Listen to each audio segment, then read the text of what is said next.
Bienvenidos de vuelta a este nuevo podcast del canal Existir, en este proyecto educativo que hemos creado aquí mi coanfitriona Superfer. Qué bueno que estemos aquí presentes. Hoy traemos a una invitada especial que muy pronto van a conocer. La verdad es que hay muchos temas importantes que hablar. Uno de estos temas es ni más ni menos que sobre educación popular. También hablaremos sobre los temas de descentralización educativa, los cambios que han existido en las diferentes administraciones en el país, y claro, también vamos a hablar acerca de unas noticias más recientes sobre estos cambios en la educación. Entonces vamos a presentar primero a nuestra invitada del día de hoy, nuestra primer invitada del día de hoy, que es ni más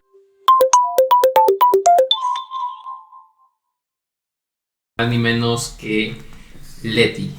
Muy bien, doctora Leti, por favor, cuéntanos un poco sobre, su biografía, de dónde es. Vamos a empezar con algo sencillo. Sí. Muchas gracias, Miguel. Buen día a todos. Bueno, yo soy Juana Leticia Hernández Barrales. Soy originaria de una comunidad indígena en el norte del estado de Veracruz, en el municipio de Ixhuatlán de Madero. Soy de Colatlán, Ixhuatlán de Madero, y soy muy orgullosa de mi origen.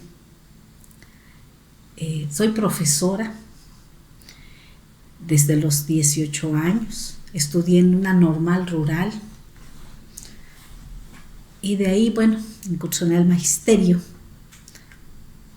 y actualmente estoy a punto de jubilarme en mi última contrato que tengo con el gobierno del estado de Veracruz, aunque ya por la federación tengo ya 10 años jubilada. Bastante interesante, Leti. Pues cuéntanos un poco sobre, su experiencia en la escuela, cómo fue. Tuve una formación como profesora, para ser profesora, de verdad de mucho carácter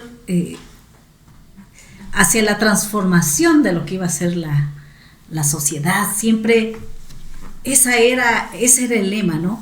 Ustedes van a cambiar el futuro. Son educadores. Siempre ese fue el lema, ¿no? Por necesidades económicas tuve que estudiar la normal, porque es una normal rural internada para hijos de profesores, obreros y campesinos. Todo el mundo ahora saben de las normales rurales, por el caso Ayotzinapa. Pues una símil es mi normal de Teles Puebla. Y entras después de haber estudiado la secundaria con 14, 15 años, no tienes idea siquiera de qué es lo que es el mundo, y te llevan a encerrar a un mundo académico, de disciplina, de trabajo, de orden, de tú vas a hacer, porque vas a salir aquí ya con una mayoría de edad y vas a ser responsable de cambiar, transformar tu comunidad, así nos decían. Entonces mi formación tuvo mucho que ver con el desarrollo después de mi vida profesional, ¿no? Llego al estado de Michoacán a fundar escuela unitaria, multigrado. Me cambio aquí al estado de Veracruz y también trabajando en el medio rural. Después tuve la oportunidad de ser invitada a la Secretaría de Educación, a las oficinas centrales, los programas de apoyo a la educación rural, de ahí proyectos académicos. Vi la oportunidad de poder profesionalizarme más. Ya estaba en la ciudad, ya siempre estuve trabajando en el medio rural, entonces ya estaba en la ciudad, e ingreso a la Universidad Pedagógica Nacional, trabajando y estudiando, ya pues siendo mamá no era muy fácil. Sí. Después estudió una maestría, afortunadamente pude postular a una beca, y estudió una maestría en La Habana, Cuba. Sí. Después vengo acá por las cuestiones estas de los reboy, tengo que estudiar una maestría aquí en el país, todo siempre en educación. Vuelvo a tener otra oportunidad para estudiar el doctorado, estudiar el doctorado, y en el año 2000 alcanzó mi grado como doctora en ciencia de la educación. Sí, esa que también por la apertura a las becas, ¿no? Postulé y bueno, tuve la oportunidad de poder trabajar algunas cosas a nivel nacional e internacional, entonces me dieron la oportunidad de obtener una beca por parte de la Secretaría de Educación. Y bueno, hace ya 10 años que estoy jubilada por el sistema federal, pero sigo trabajando ahora en escuelas nocturnas, en educación básica para adultos. Wow, pues la verdad muchas gracias, Leti, por compartirnos tu historia. La verdad que es muy importante saber toda esta trayectoria académica y también de vida. Realmente fue una trayectoria de vida. Claramente es para muchos complejo, ¿no? Poder alcanzar hasta ese nivel, ¿no? De académico, ¿no? Que para muchos es pues bastante, vamos, o sea, yo mismo como estudiante lo veo y es bastante complicado, ¿no? Pues concluir una licenciatura y bueno, una maestría, un doctorado es todavía mucho más complejo, y qué agradable también conocer otros lugares, ¿no? Como menciona, y vivir también una historia, ¿no? No sé tú qué opinas, Fer. Ahorita vamos a continuar. No, pues qué interesante. Y yo pensaba, ¿no? Esto que dices que por necesidad económica entraste a la normal y marcó tu vida, ¿no? A los 15 años, y fue una pauta que marcó. Y pues sí, tristemente por Ayotzinapa se hicieron tan famosas, pero creo que siempre han sido muy importantes, ¿no? A nivel nacional, la formación de los normalistas rurales en particular, creo que, pues como tu caso, marcó tu destino, ¿no? En muchos sentidos, esa cuestión. Y me parece, pues no sé, hermosísima, ¿no? La trayectoria y todo lo que nos estás contando. Y que además, pues has dedicado tu vida a partes de la educación que generalmente dejamos olvidadas. Y sobre todo en proyectos nacionales, ¿no? Quedan pues en las colitas siempre y bueno, pues son fundamentales. O tú cómo ves, no sé, te pregunto ahora con pues, tu experiencia, justo esta visión actual del magisterio. ¿Crees que ha cambiado mucho de lo que te tocó a ti, eso que les decían, ¿no? Que son el futuro, educarte, a la figura ahora tan ambigua, ¿no? De ser profe?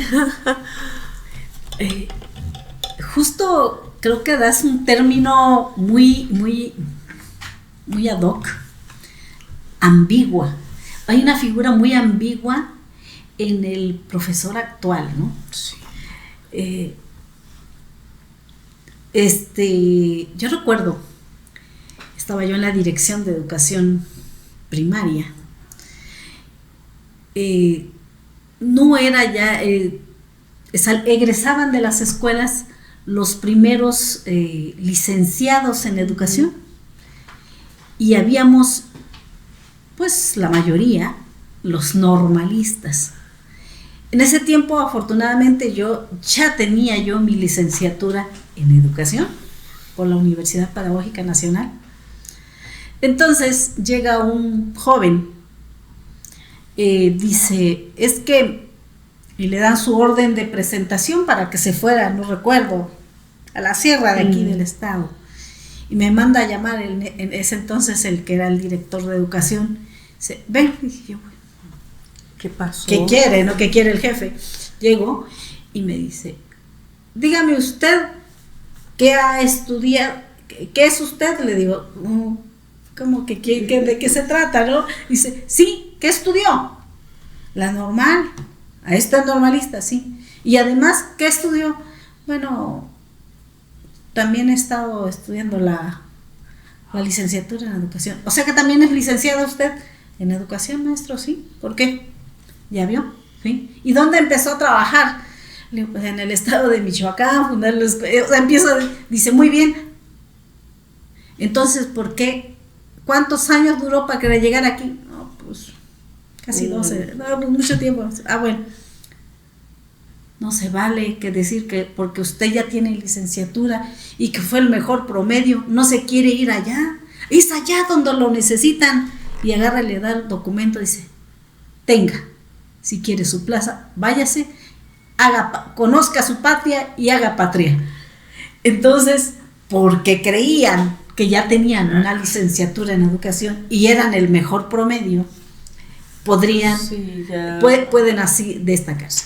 Y en cambio ahora, tal parece que los maestros no ven esa parte del querer ser, ¿no? En su momento fue la panacea ser maestro. Actualmente un maestro gana más un obrero, un albañil que un profesor. No, y esta cosa bien clientelar, ¿no? Que hay una diferencia todavía importante, pero que yo creo que se está perdiendo de la escuela privada y la escuela pública. Yo que trabajo en ambas, veo la diferencia y es enorme, ¿no? En unas, pues, lo que quiera el alumno. Y alumnos en doctorado, en maestría, en licenciatura, que se comportan como pequeñitos, ¿no?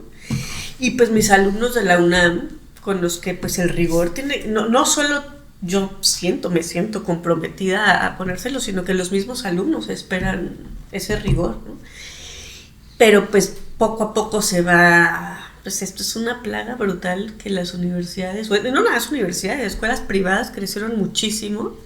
Sí, y de repente en todos lados ofertaban ser maestro, ¿no? Yo trabajo en muchas y he trabajado en muchas de esas escuelas. Que dices, híjole, ¿cómo es posible que tú vayas a salir a formar personas? ¿Qué compromiso? ¿Qué visión de...?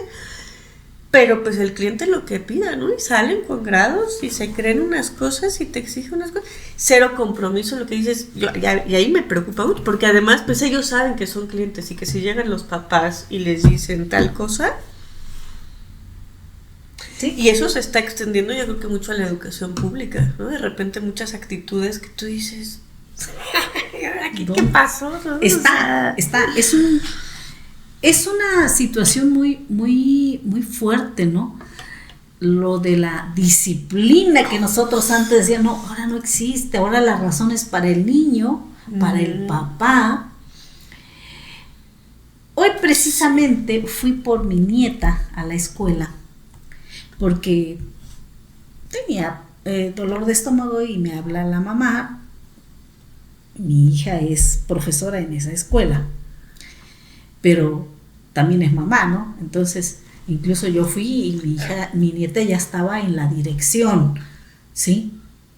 Ahí su papel de profesora estaba cumpliendo y yo fui como su abuela, como su tutora. Y veo la lista de los niños que estaban ahí. Entró conmigo otra mamá. Iba porque la niña se puso a llorar.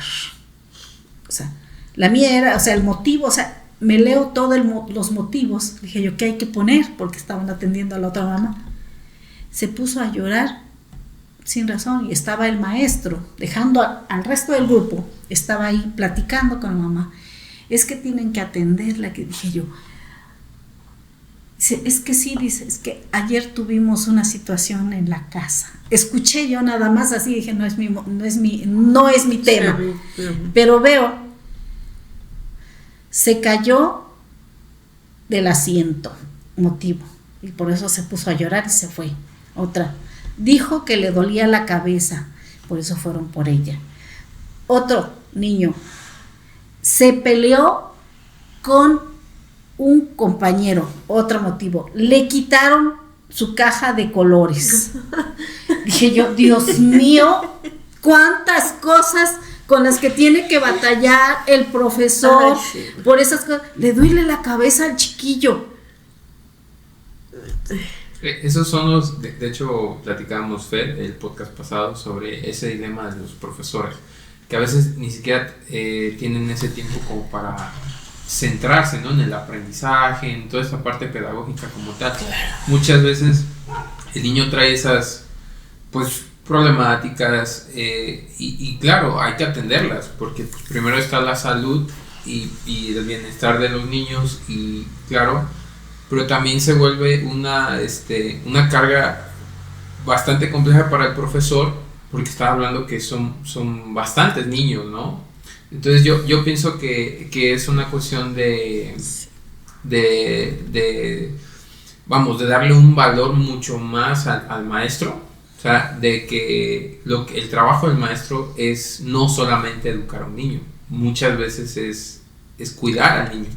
Y esa es la realidad que se vive. Claro, estamos hablando de una educación básica, ¿no? Pero bueno.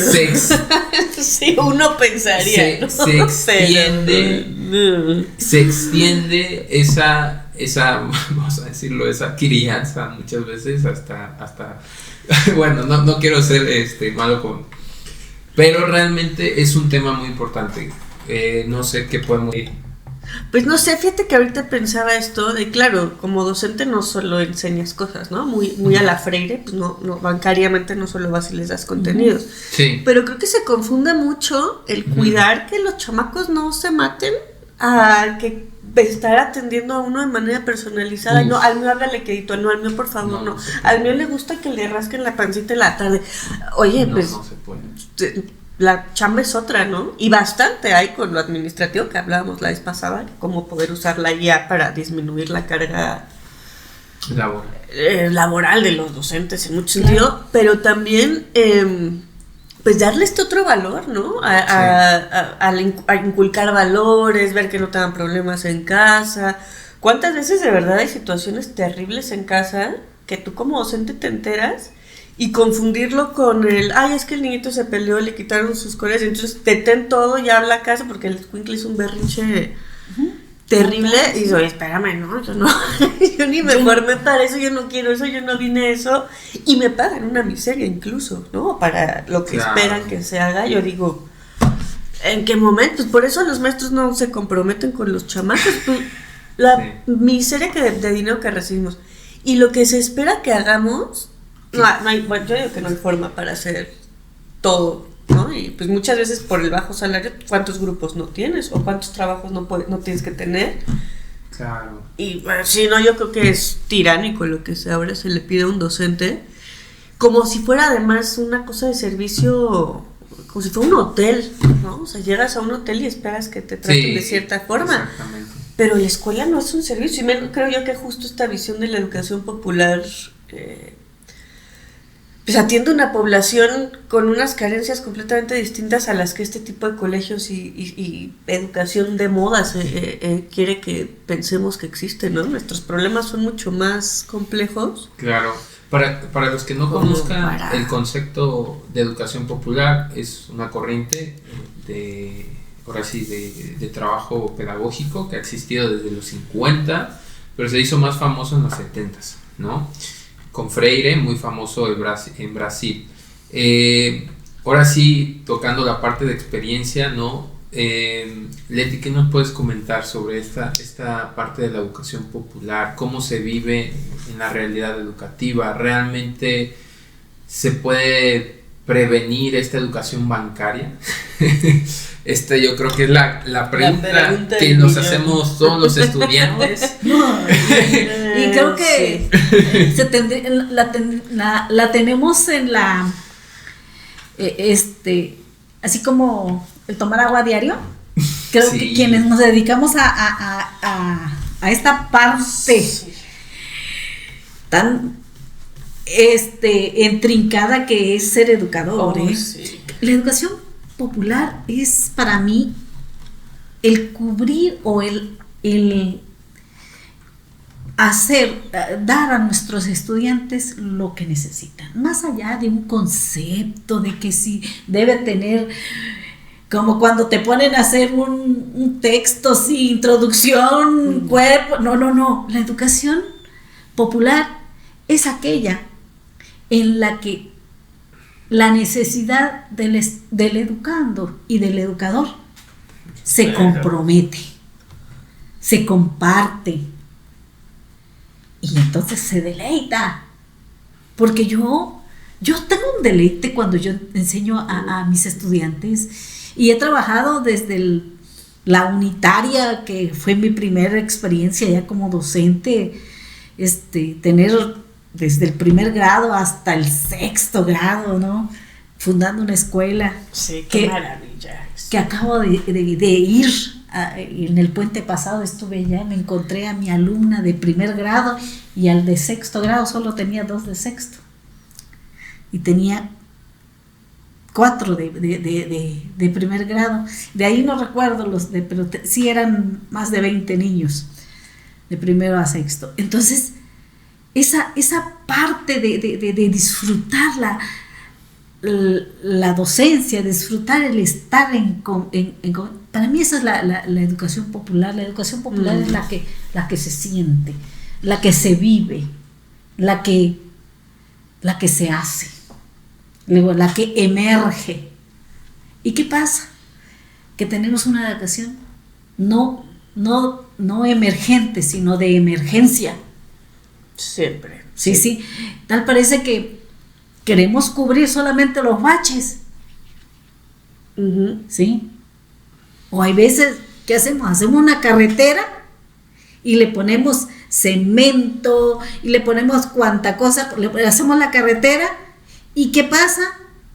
Que la madre tierra quiere respirar, ¿sí? Y empieza otra vez, porque estuvo mal construida, empieza a destruirse.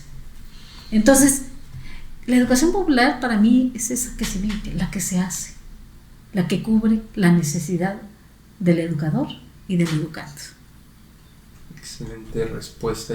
Yo pienso que yo todavía como estudiante y esta labor de conocer las experiencias, ¿no? De ver las realidades, ¿no? Las cotidianidades, como la planteamos, yo creo que es todavía más importante, ¿no? Que bueno, la teoría está ahí y nos sirve, ¿no? Como el mismo Freire plantea, ¿no? Pero realmente ya cuando llegas a esa realidad, muchas veces aplicarla es complicada, ¿no?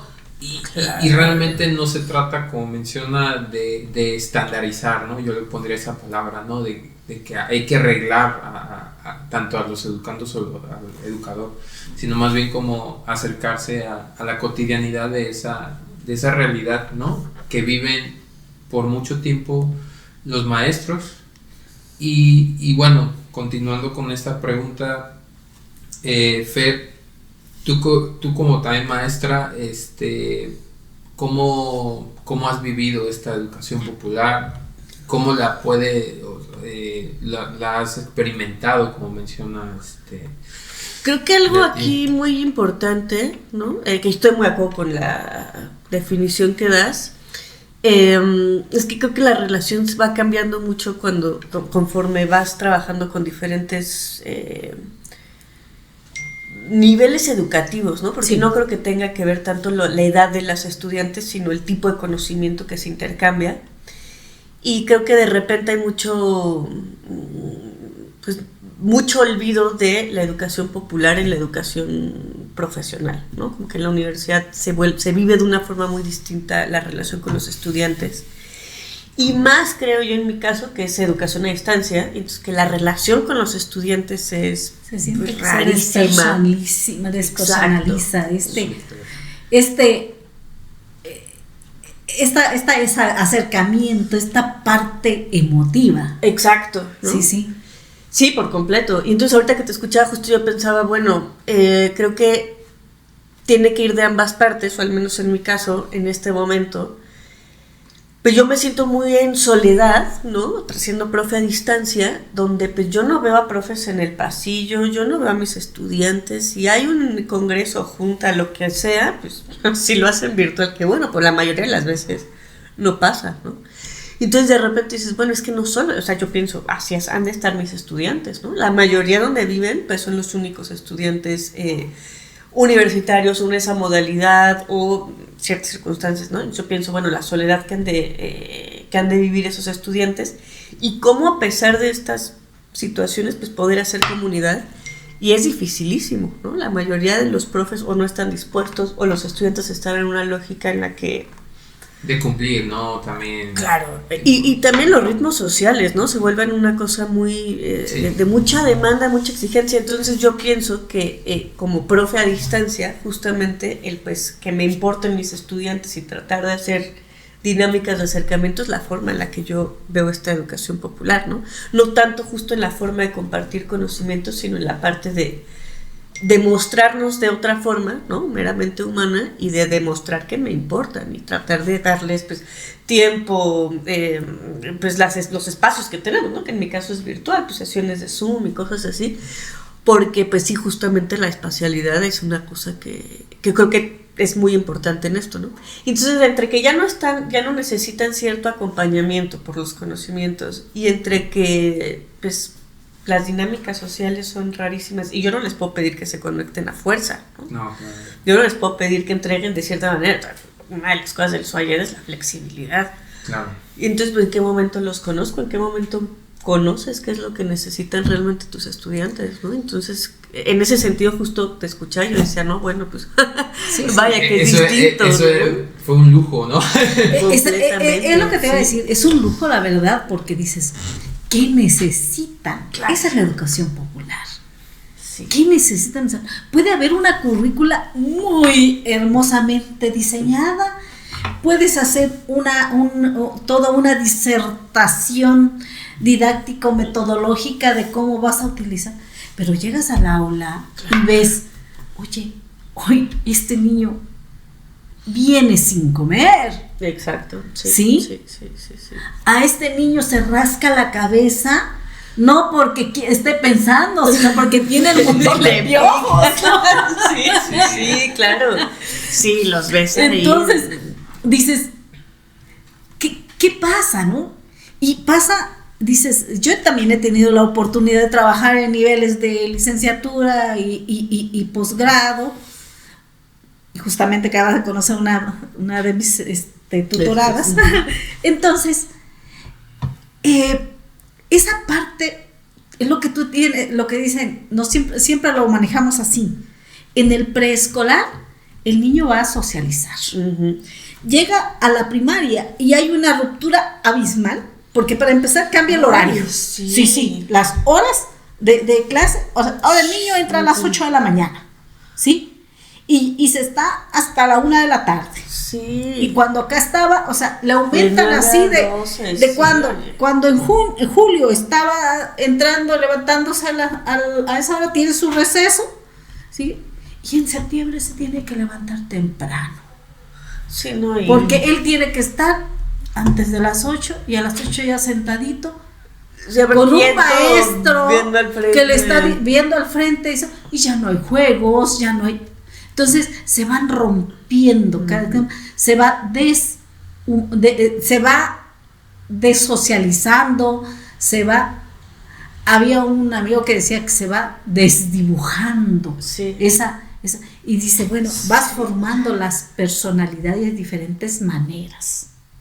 Entonces, conforme va creciendo el nivel educativo, también va creciendo la distancia de esa relación educador-educando. Esa relación que Freire manejaba mucho, ¿no?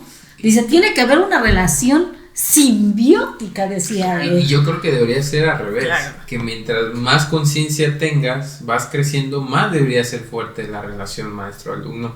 Y pasa lo contrario, es totalmente lo opuesto a lo que ocurre. Y yo considero, ¿no? Tomando todas esas ricas experiencias de ustedes, yo creo que justo el problema que plantea Freire es cómo el alumno se va formando para un empleo, para una función, un rol económico, y pues claro, las relaciones sociales, las relaciones afectivas se van viendo mermadas, o sea, cada vez importa menos, cada vez más individuo, cada vez es más qué funciones y competencias tengo. Claro, tienen su función y se requieren y son necesarias, pero justo ahora sí de estas tareas que tengo ahorita en pedagogía, justo plantea esta era del vacío, la era que más concretamente la era posmoderna, ¿no? De que hay un sinsentido, hay mucha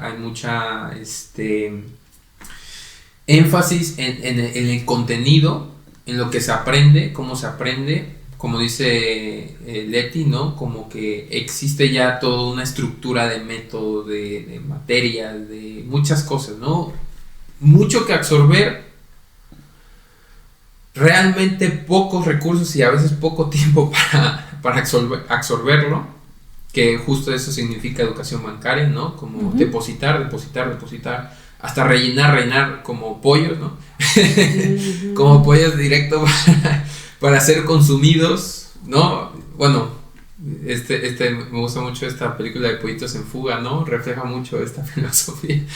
Y yo creo que, bueno, sin quitarle la idea a Leti, ¿no?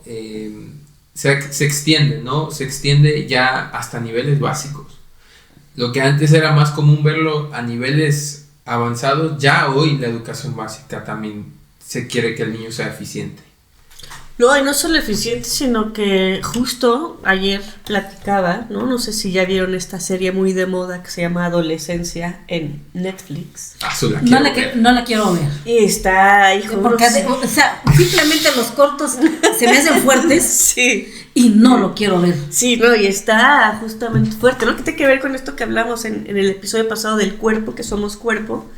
Se nos olvida que somos cuerpos inmaduros, ¿no? Nuestra madurez corporal tiene un proceso y el cerebro es parte de eso. Entonces, ¿cómo les exigimos de repente a los jóvenes que tengan cierta conciencia sobre sus cuerpos? Pero que además nos olvidamos de ellos, no los educamos para eso, ¿no? O sea, como si solitos crecieran eso. Las dinámicas familiares pues ya no son las mismas. Esto que dices, pues ¿cómo va a aprender el chamaquito con hambre? ¿No? ¿En qué momento? Y te das cuenta que el estudiante tiene hambre, que le está pasando mal, y el cuerpo está presente y tendríamos que seguir trabajando con ello, ¿no? Pues lo que decía Miguel es más interesante. Pues entre más conscientes somos de nuestro cuerpo, de nuestros conocimientos, más fácil tendría que sernos insertarnos en un espacio, ¿no? Y yo creo que todo lo contrario, y que la demanda es brutal y además ya no nos tocamos, ya esto del cuerpo es como si fuera una cosa lo ajena, más lejos, ¿no? Posible, enajenados completamente, ¿no? No puedes tocar al alumno. Sí, ¿qué es eso? O sea, no puedes, o sea, maestro está llorando, no sé, me imagino que ese niño que le dolía la cabeza, bien pudo haber dicho, me duele la cabeza porque tengo hambre, porque no dormí bien, o porque maestro, o porque hay veces necesito solamente que me talle usted, pero no lo puedes tocar. Sí, no, uy, que vengan por ti, te entrego en la dirección, yo y ahí ya está el cargo. Claro, y de repente, ¿por qué tenemos personas tan individualistas? Exactamente. Oye, ¿cómo es posible que una maestra no pueda darle un abrazo a su estudiante, ¿no? ¿Cómo pues este control, ahora la violencia hacia las mujeres tan descontrolada y tan desmedida? Pues claro, ¿quién enseña a contener esas furias y esas emociones y esas cosas? No hay control sobre eso, ¿no? Y de repente que haya educación emocional en las escuelas. Ay, si los pobres profesores apenas podemos con nuestra vida y encima responsabilízate de las emociones de los niños y enséñales. ¿En qué tiempo puedes hacer eso? Y exacto, ¿no? Cuando uno se responsabiliza de las suyas, ¿no? Porque también uno tiene emociones y lo que uno menos quiere es transmitirle esas emociones cargadas, ¿no? A veces hacia los niños. De hecho, perdón, o sea, y además, si nosotros como adultos no tampoco tuvimos una formación emocional en casa buena, ¿no? Porque también éramos muy reprimidos y los tiempos eran otros, ¿no? Claro. Que dices, bueno, no llegamos a los extremos, pero tampoco sabemos. Y con toda la situación laboral, por los 3 pesos que me pagan, y con 5 o 10 chamacos, si te va bien, porque pues hay grupos de hasta 40, 5 y 60 10 es una ¿no? utopía para un O sea, maestro. es un país, claro. Ojalá fuéramos. La realidad es Sí. que la mayoría de los grupos son enormes. La Secretaría de Educación Pública, la Secretaría de Educación en Veracruz, no recuerdo, no sé, tengo 10 años que no, pero hay una regla que es RAM, el RAM, es la razón alumno maestro, Y sí, el famoso RAM. Entonces la relación alumno maestro debe ser 25 alumnos mínimo por maestro. Entonces, no sé, ahorita no me ha dicho mi hija cuántos tiene, pero estaba aquí en una comunidad cercana y ella nunca bajó su matrícula de 30 No niños. se habrán equivocado, no se habrán equivocado y deberían haber puesto máximo. No. Mínimo. Mira, Ana, eso atiende 25 chamacos llorando, con problemas en casa, creciendo, aprendiendo, porque además enseñan. Además, el Y las contenido. completas. Las completas de que abarcan todo el día. Claro, jornada no, Dios mío, completa o sea, estudiantil. los niños tienen más cansancio, menos atención, más. Por algo están en la jornada completa, ¿no? Claro, porque no pueden. Que No muchos pueden ser atendidos por sus padres. Están ahí todo el día. Óyeme, y en la escuela pública son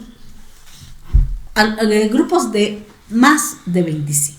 Sí, mucho más. Yo no conozco, bueno, hasta ahorita si le pregunto, mi hija tiene ya 15 años de ser profesora, pero nunca le he escuchado que tenga menos de 25. No, es una. Sí, siempre ha tenido 28, 30, 32.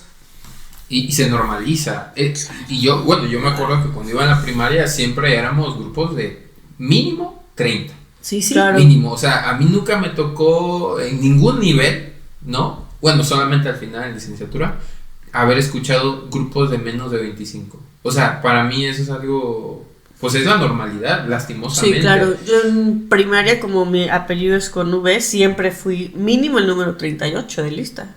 Sí. No O sea, entre 38 y 40, yo llegué a ser el número 45 de la lista. Sí.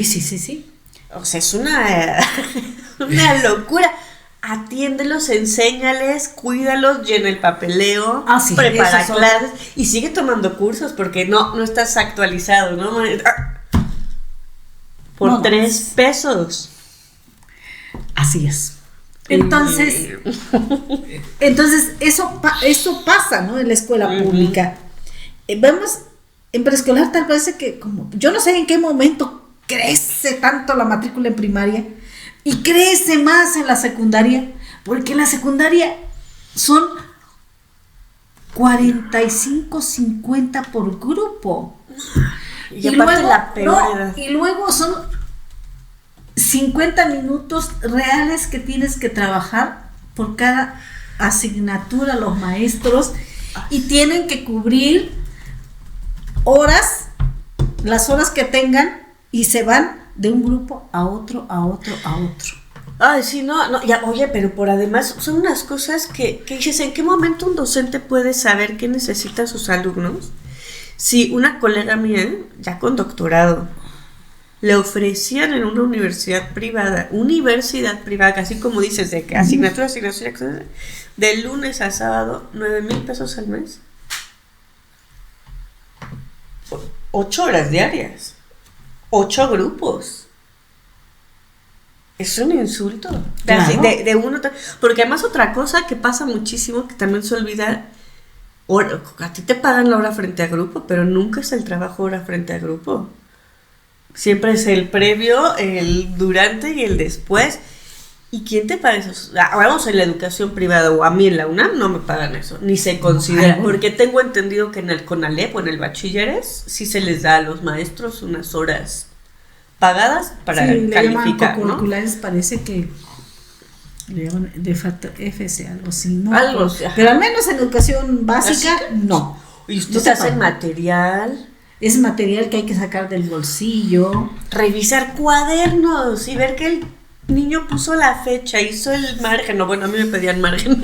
Todavía, no sé si todavía. No, pero- claro, te lo piden. Pero- Yo me acuerdo que lo llevé, o sea, y estamos hablando que eso fue hace 10 años, ¿no? Yo pienso que sigue existiendo. Que todavía se... Sí, eso es lastimosamente, de hecho es lo que ahorita estaba investigando, los datos demográficos del crecimiento de matrícula y fue exponencial, en especial de los años 80 a los 2000, A los 2000 fue un crecimiento exponencial. Y justo eso es lo que ahorita con Calmita platicamos, que es sobre cómo estos cambios de administración se han dado, principalmente en los 80, que fue cuando empezó todo esto de descongestionar toda la carga administrativa del centro del país hacia cada estado, ¿no?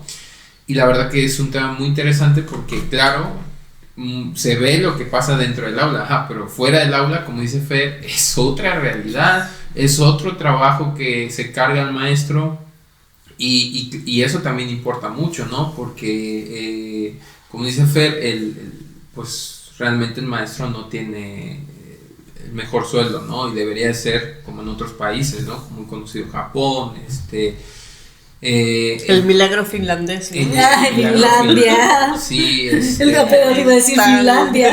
sí, y realmente, y también me parece que, no me acuerdo qué país asiático que no tiene estas características de primer mundo, sino de tercero, pudo hacer un logro educativo fuerte. Y bueno, ahorita haremos una pequeña pausa para que tomemos agua. Muy bien. Y sí. sigamos con descentralización. Muy bien. Va, excelente. Sí, oye, no.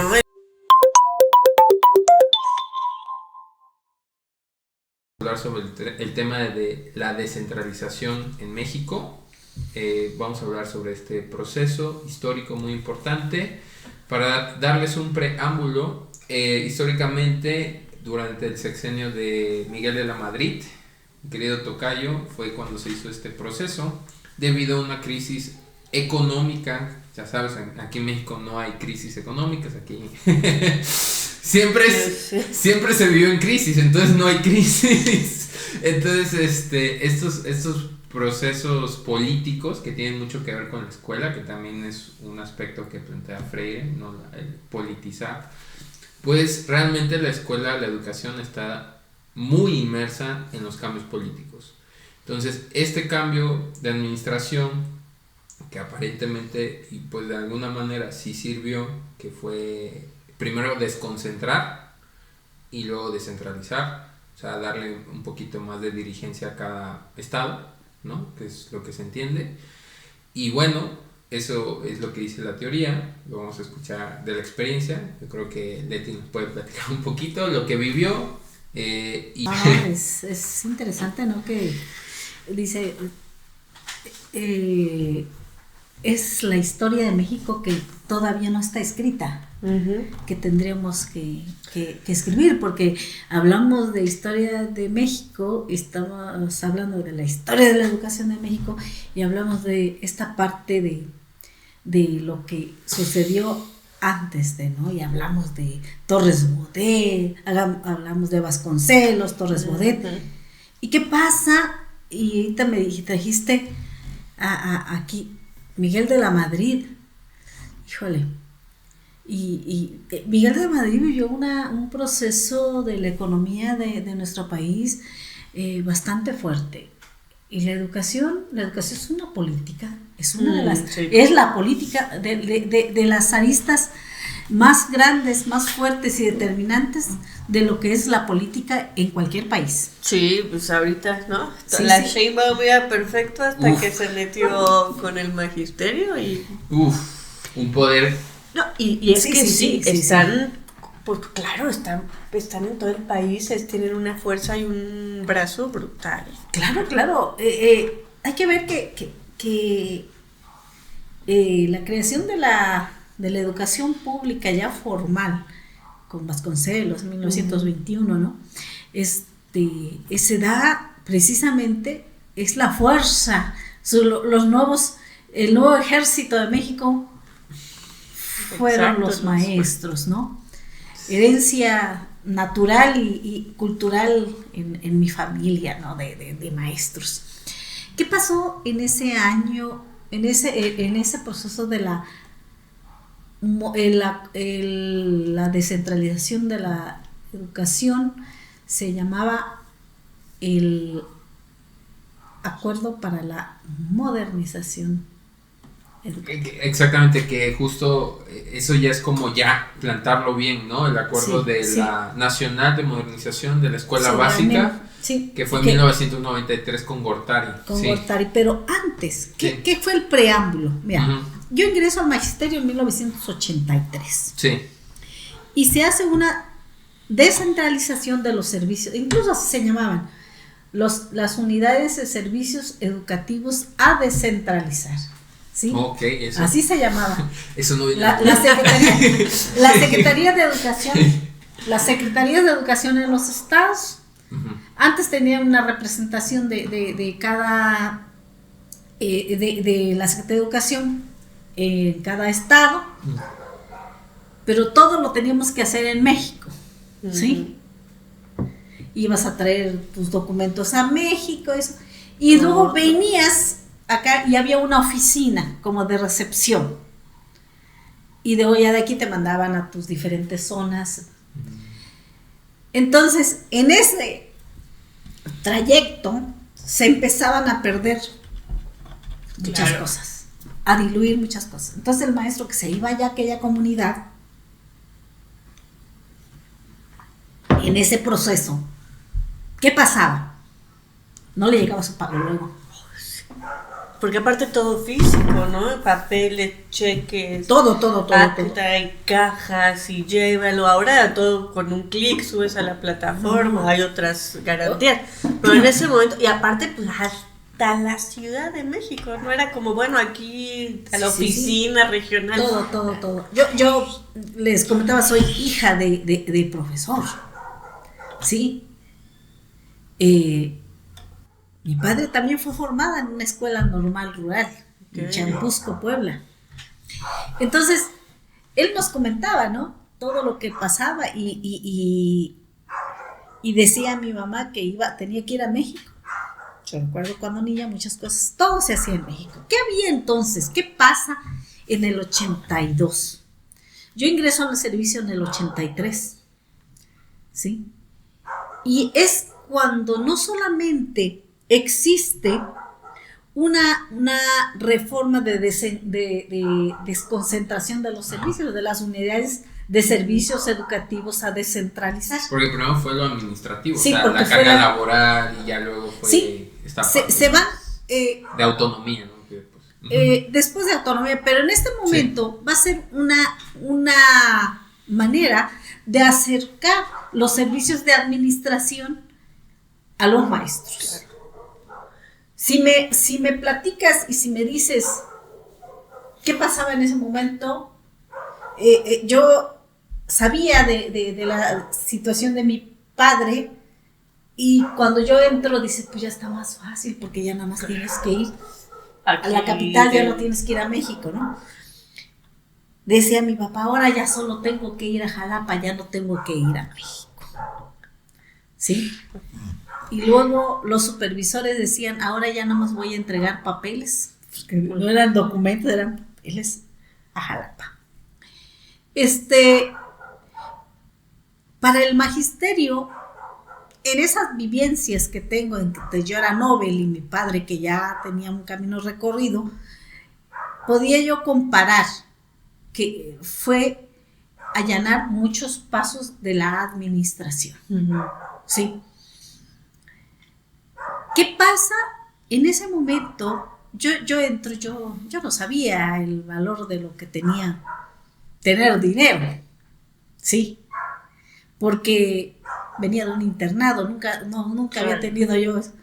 Me pagan mi salario, yo sentía que me pagaron casi ya. No, casi quería conquistar el mundo. Pero mi salario me lo pagaron rápido. Eso decía yo, wow. Tengo una hermana mayor que yo. Dice, a mi padre se le juntaron todos los hijos que egresaban y que entraban otro, desde primaria hasta educación superior, justo mi hermano egresaba de odontología y yo egreso de la normal. Y con un salario de profesor, nunca ha sido tan ostentoso, ¿verdad? Entonces, mi hermana mayor, que ya estaba trabajando, entra al quite con la economía a mi padre y me dice, ten, hermanita, 500 pesos. Dije, eso es mucho dinero. Dice, por favor, trata de medir tus gastos, porque seguramente te van a pagar después de diciembre. Y, oh sorpresa, me pagan el 15 de septiembre. Oh, wow. Que yo pensé, ¿cómo? Eso puede ser posible. Estaba yo en el estado de Michoacán, el gobernador era Cuauhtémoc Cárdenas Solórzano, y nos invitó a un desayuno y nos pagaron nuestro cheque. Entonces, y eso comentaban, ¿no? Comentaban que los maestros, que ahora ya eran los pagos más rápidos, se iniciaban los procesos computarizados. Claro. ¿Sí? Entonces ya era más rápido. ¿Qué pasa en el ámbito de la educación que viví? Bueno, empezaron a llegar los apoyos de manera más directa. Materiales didácticos. Yo trabajé en esa primaria que pues tuve a bien fundar. Llegó el proceso, fue más rápido. Ya no tenía que ir a México, me dieron casi inmediato la clave y trabajé con lo que era audio primaria. Me llegaban todos los materiales, llegaron los libros de texto más rápido, ¿sí? Ya llegaban directo ahí. O sea, tú directamente sí viste ventajas de lo que conocías, ¿no? Claro, en lo que yo conocía como antecedente de lo que fue mi padre y lo que yo llego de nuevo ingreso. Claro. Sí, entonces decía mi papá, es que tú ya lo tienes más fácil. Sí, para ti ya es un proceso más fácil. Mismos, sí, claro, ¿no? claro. Ya no era esto. Se crean las jefaturas de sector y las cabeceras de zona se empiezan a reducir. Entonces antes era inspector de zona, se convierten en supervisores escolares de zona. Okay. Y van haciendo el ámbito de más pequeño. Y hay una jefatura de sector que es más regionalizada. Okay. Entonces esta cadena tanto de cascada como de arriba hacia abajo, como de abajo hacia arriba, hace más cortos los tiempos y las distancias. ¿Sí? Hay mayor fluidez en los procesos comunicativos. Les decía, yo no sabía lo que era tener un salario, me pagan pronto y siento que me pagaron mucho. No sé si el poder adquisitivo era bueno, pero yo sentía que era un salario, si no tan decoroso, bastante bueno. Por ahí de los 80 al 90 se pudo hacer muchas cosas. Claro. La economía, yo sentía que tenía un poquito más de poder adquisitivo el salario del profesor. Ahorita que decía Miguel, ¿no? Que siempre hemos vivido en crisis, yo pensaba, no, hubo una época que aunque no lo crean, el mundo no vivía en crisis económicas. No. O sea, había estabilidad, había crecimiento, había certeza de que una vez entraba a trabajar, mi papá es médico, ¿no? Él trabajó toda su vida en el Seguro Social. Y él me decía que cuando entrabas al IMSS, y al igual que mis tías normalistas, el salario más bajito te alcanzaba para comprarte lo que era en ese entonces un coche el más barato del mercado. Un bocho al mes. ¿Qué quiere decir eso? Que cualquier profesionista tenía un poder adquisitivo decente para hacerse de un coche, de una casa, de poder... Antes de inflación, ¿no? Antes de que empezara y vino después la terrible crisis, sí, ¿no? Que ahí desde los 90, que fue cuando vino este cambio de devaluación, que fue una cosa brutal, espantosa, ¿no? Y vaya, claro que había habido crisis antes, no es que no hubiera crisis, pero no era vivir en la crisis, ¿no? O sea, claro, había crisis y después había un periodo de estabilidad en el que, claro, o sea, todas mis tías eran normalistas, o son normalistas, ¿no? porque pues era una opción muy decente, digna, que como mujeres sobre todo, ¿no? Te permitía trabajar, tener ingresos, tener horario para atender, o sea, ¿no? En el caso de mis tías, pues puedo tener familia y además tener mi profesión, etcétera. Pero pues eran otras. El sueño de todo joven, ¿no? Tener hoy carro, casa, salir de trabajo. Oye, pero es que por eso me molesta tanto, ¿no? ¿Qué te compras hoy con un salario de docente? O sea, es que vivimos la mayoría. De docente o de profesionista, ¿no? Y estoy hablando que hasta de profesionista de otras carreras es complicado. Ahora, docente es más complicado. Y es una. Porque sobre todo, pues creo que el trabajo, ¿no? Y creo que pues el peso social sigue siendo muy distinto porque precisamente trabajamos con personas, ¿no? No trabajamos en una oficina haciendo cosas que lo que hacemos repercute directamente en el futuro y en el presente de las personas. Claro. Sí, exactamente, porque formamos personalidades. Exacto. Sí, no estamos... dicen que, bueno, a un médico se le muere el paciente. A un ingeniero se le cae la casa. Y a un profesor, si lo hace mal, se hace una carga social. Claro. Llenas cárceles. Sí, ahí está, ¿no? O sea, haces delincuentes, ¿no? Sí. Claro. Haces mal tu trabajo. Para empezar, ¿no? ¿Cómo serían los arquitectos? ¿Cómo serían los médicos? ¿Cómo serían? Claro.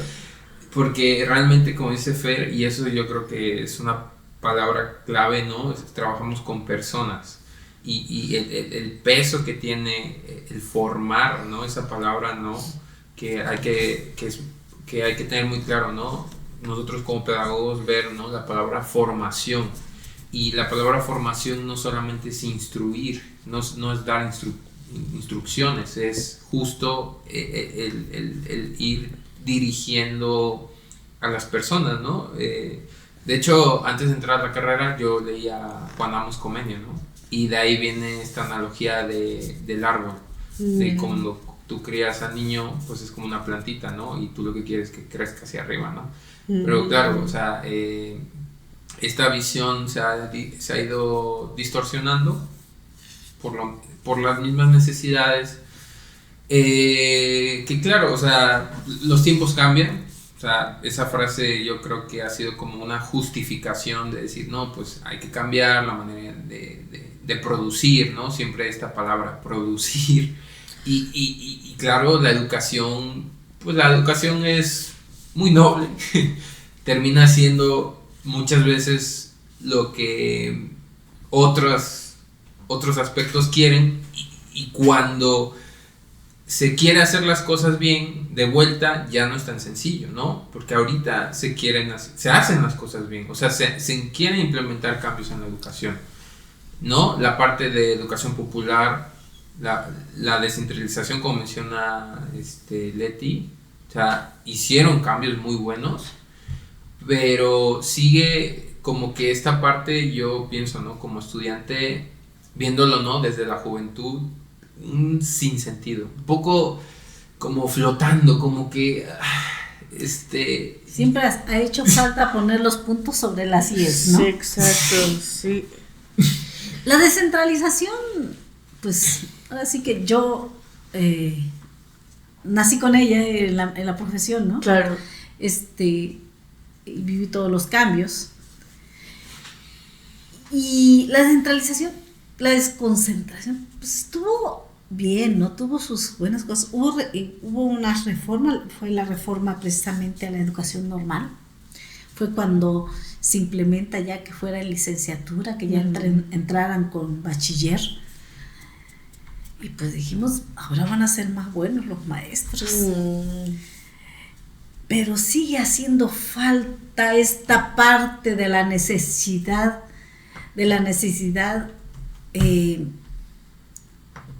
pues de la necesidad que va allá, más allá decía aquel jefe, de ir a conocer patria para ser patria.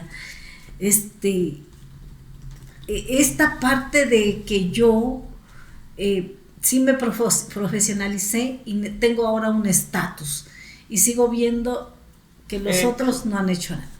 Entonces, esta parte de que voy a creer que porque me dan una plaza, yo ya tengo un trabajo seguro, pero no es eso, ¿no?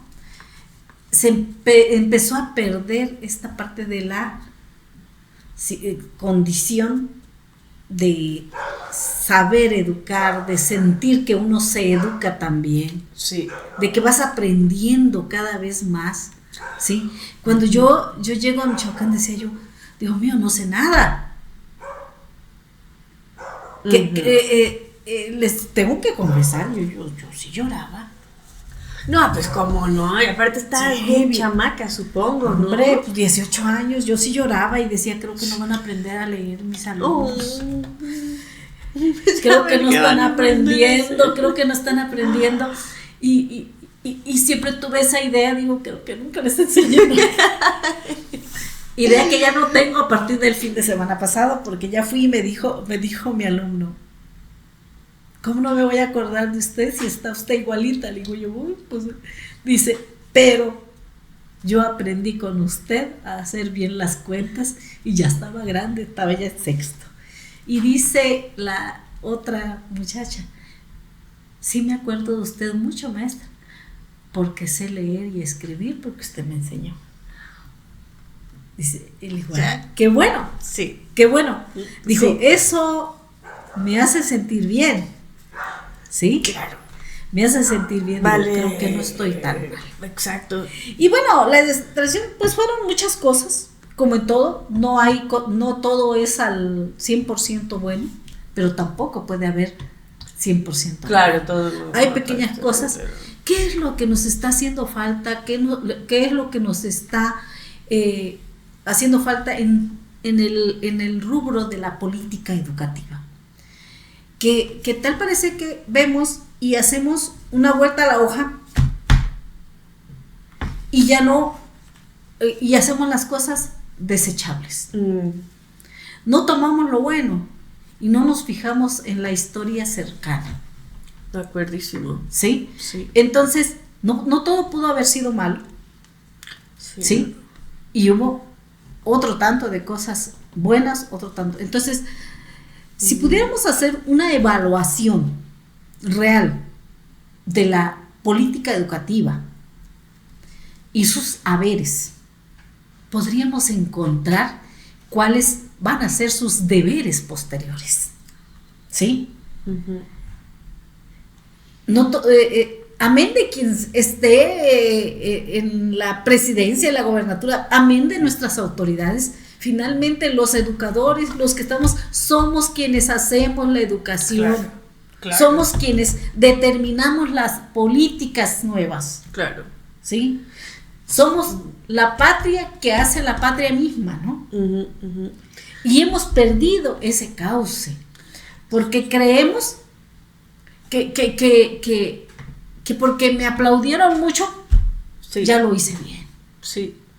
No, Y simulamos. Y creo que fíjate algo que ahorita que estoy pensando, o me viene a la mente ahorita que te escucho, es que lo que pasó, creo que pasó, eso es lo que me atrevería a decir, es que interesa mucho que despoliticen al docente, precisamente por lo que hablábamos, ¿no? Pues que no hay nada más político que la educación, porque somos los que estamos enfrente de los chamacos, de los jóvenes, de los adultos, de quienes se educan, solos en un salón diciéndoles cosas. Yo siempre le digo a mis estudiantes de pedagogía, ¿sabes qué es lo que estás diciendo? Sí, la SEP y el libro, pero tú estás frente al estudiante diciéndole cosas, ¿qué le vas a decir? Y si te asumes como, creo que por eso son tan peligrosas y por eso siempre han tratado de desaparecerlas, pues justamente las normales rurales, ¿qué le Así vas a es. ir a contar a un normalista que vive de veras donde están la carencia, ¿no? Que le eches ganas, ellos saben, ¿quién mejor va a saber? Entonces, ¿qué hacemos? Los desaparecemos políticamente, desaparecemos el poder de su figura, porque entonces, pues lo convertimos en un empleado más, lo convertimos en una persona que solamente está ahí para dar cosas, y nosotros como profes nos olvidamos muchas veces de nuestra labor en términos políticos, ¿no? De que tenemos poder real sobre nuestros estudiantes para hacerles que vean el mundo diferente o para que no lo vean diferente para nada y a mí qué me importa. Y creo que justo pues, a los docentes se nos olvida que sí tenemos un poder real en clase, ¿no? Y por eso ahora el maestro lo tienen limitado con esta parte de no vas a tocar al niño, no vas a hacer nada si no es con los papás, y le tienes que pedir esto. Óigame, cuando antes, bueno, yo todavía hace 42 años y hace 30 años tal vez todavía llegaba el papá con una varita, mire maestra, este es el chilillo, si el chamaco ve usted que no le obedece, le da. Hombre, te llegaba con los mismos papás y tenía colecciones de varas ahí, ¿sí? O sea, ¿yo cómo los voy a usar? Sí, pero el poder, el cayullo, el chilillo, la varita esa cosa. De hecho, hay... Pero le da por las nalguitas, por favor. Sí, de hecho, bueno, eran prácticas de los pueblos nativos, ¿no? De varios pueblos indígenas, ¿no? Claro, el uso de chile y todos estos castigos, ¿no? Que claro, tienen sus repercusiones físicas a los estudiantes, pero yo creo que es esto que se moralizan muchos aspectos que claro, o sea, veamos el contexto, ¿no? De cada uno de los problemas que hay de violencia a otras formas de violencia. Porque no es agarrar al chamaco a varazos y golpearlo y lastimarlo, ¿no? O sea, yo fui educada sin violencia. Sí. Y yo, pues en mi educación siempre pujaré por la no violencia, pero creo que hay una diferencia enorme en el tener el poder del papá, o más que el poder del papá, la validez y la acreditación que tú como docente lo que le vas a decir está bien. Ya si usas los métodos o no, vaya, son muchas otras cosas, ¿no? Y tampoco tienes que destrozar al chamaco dándole y pues jamás un estate ¿no? quieto, ¿no? Pero creo que justo esta otra demonización de cómo los papás y los maestros golpeadores, y, hay alumnos a los que a mí me dan ganas todavía de soltarles un fregazo. Pues claro, ¿no? Ya no puedes, pero no porque, o sea, creo que... vaya, no es que esté pujando por la violencia en la educación, pero sí en la posibilidad. Claro, no, porque además nos dejan sí, completamente desarmados, porque no es nada más el que no lo puedas tocar, es tú dime algo y vas a ver el problema en el que te metes, ¿no? Y antes, pues tu autoridad valía, porque si te castigo, si llegamos a lo físico, si yo te digo algo y mando a llamar a tus papás, es que mi palabra vale. Ahorita inténtalo y vamos a ver cómo te va a ti, profe. Sí. No, entonces digo, no es que esté a favor de la violencia, pero es que o física, pero es que lo que dices, hay otras formas de violencia, porque también dejar a los niños sin tocar, aunque te duela, es otra forma de violencia. Se puede direccionar a otras formas de violencia, porque hoy se trasciende por lo digital. Hoy las violencias no son tan aisladas, o sea, es que no creo que sea solo eso, sino dejar a un niño en el abandono también es violencia, ¿no? Claro. Resolverle todo y al primer chillido del escuincle resolver también es violencia. Sí. Porque entonces, ¿qué pasa con nuestros ya en la universidad, ¿no? ¿Qué pasa? O sea, unos alumnos dicen, no, pues yo no estoy con su criterio de evaluación. Pues no, pero lo peor es que escaló esto a que me hablaron de la escuela para ver si podía cambiar mis criterios de evaluación. Pero, oye, ¿qué estamos hablando? Entonces me quitan toda autoridad como docente. Entonces, ¿yo quién soy? Entonces, ¿qué es esto? Pues dime cómo quieres que hagan las cosas y yo me hago güey, hago como que... Pero eso también es violentar al alumno, ¿no? Y entonces, una, ¿qué papel tenemos? Y dos, ¿qué educación estamos dando? Porque hay una fragilidad brutal, pero en todo sentido... esto del cuerpo creo que se refleja muchas cosas, ¿no? El que ya no nos toquemos, el que cualquier cosa ya es ahora cualquier cosa puede confundirse con una agresión sexual. Y vaya, es que no está a favor de que se denuncie, pero entonces un abrazo ya lo puedo interpretar como acoso. Ya cualquier cosa que a mí no me guste, entonces es acoso, cualquier cosa. Y creo que esa es otra forma brutal de no poner el límite social necesario, ¿no? Sí, no sé si yo creo que sí, hay que poner también, sí, es cierto, ha habido muchas cosas negativas y todo se puede determinar como violencia, pero ahorita hay... siempre me he reído y siempre he dicho, cuando inventaron el bullying, Dios mío, denme un concepto de bullying, porque yo en mi español que aprendí tardíamente, porque antes hablaba solo el bullying no es un concepto que se pelean los chamaquitos, que dije, bueno, es más, era clásico que saliendo de la escuela iba a haber play. Claro, pelea. Eso todavía me toca. Sí, claro, se hacen las micropandillas, ¿no? Sí, claro. Sí. Pero en el aula, uno es autoridad, así nos decían, en el aula es autoridad, y la estamos perdiendo. El mismo sistema nos ha llevado a perder como esto de las evaluaciones, de las calificaciones, qué criterios. Entonces, ¿sabes qué? Dime.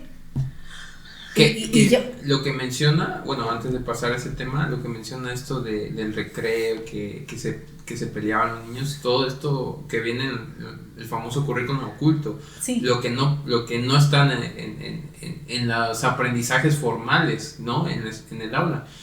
Y yo creo que esto es muy importante porque pienso yo que ahí es donde se pierde más el aprendizaje. La escuela no nomás era el aula. Claro. Y la relación de los maestros no nomás se daba en el aula.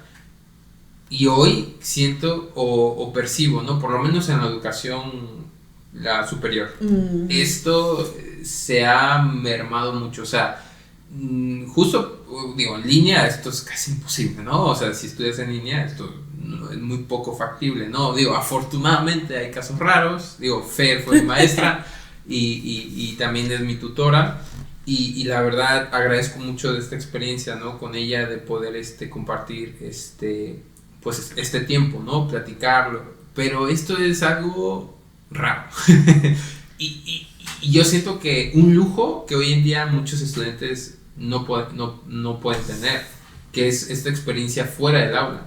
Porque justo yo pienso que es ahí donde como que el aula se vuelve una zona de guerra, maestro y alumno.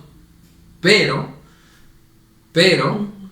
afuera es otro mundo. O sea, lo digo mucho porque afortunadamente tuve la experiencia antes de entrar a la carrera en trabajar en una escuela.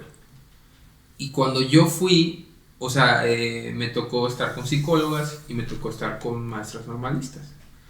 Cuando yo trabajaba con los niños, que estoy diciendo que era en ámbito formal, no formal, porque era inversión privada en una escuela pública, un híbrido medio raro, ¿no? Y cuando salíamos era un mundo distinto, ¿no? Fuera eran juegos recreativos y ahí la manera de conectar es muy diferente, porque ahí hay mucha corporalidad. Los juegos recreativos, pues en otras palabras, educación física. No todos eran juegos de educación física, era ajedrez. Y esa experiencia afortunadamente me dio esa visión de que, claro que se puede tocar el alumno, pero en este contexto, por ejemplo, y yo he hecho este experimento con muchos estudiantes, y la mayoría te dice que su clase favorita o era educación física, educación artística, o educación artística. Claro. ¿Y por qué estas clases son las favoritas de los alumnos? ¿No?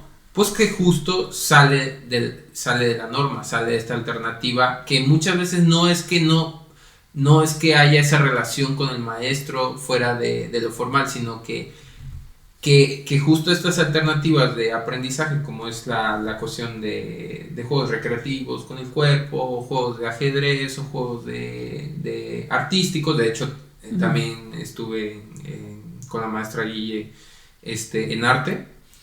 Y claro que es algo natural. O sea, el hecho de que tú ayudes al niño, por ejemplo, lo agarras para que pueda hacer la figura, o cuando estás jugando, prevenirlo de que, porque hasta una niña, bueno, yo entonces no sabía que la niña tenía una condición que se dormía en un segundo. y la niña botada, y yo, ya se murió. Mi primer día ya se murió.